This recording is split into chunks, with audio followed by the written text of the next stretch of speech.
Welcome to the Tech Egg. Don't get scrambled. Enjoy the video. In this video, I will show how to use Mailchimp to collect email addresses. Set up an audience and create a sign-up form now.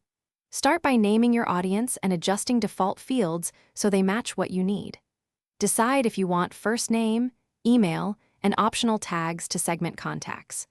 Turn on double opt-in for cleaner lists and add clear privacy copy to build trust with new subscribers. Design your sign-up form with clarity and a single compelling call to action. Choose embedded, pop-up, or landing page placement based on where people engage most. Use concise copy and a clear incentive, like a guide or discount, to increase conversions.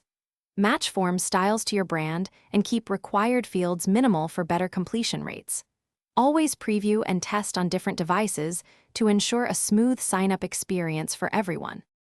Automate a friendly welcome email to reach new subscribers right away and set expectations.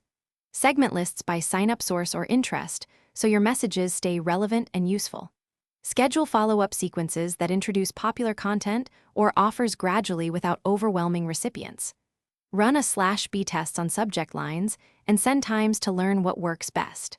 Monitor open, click, and unsubscribe rates to refine your strategy and grow thoughtfully. Thanks for watching. Consider subscribing if I helped unscramble your problems.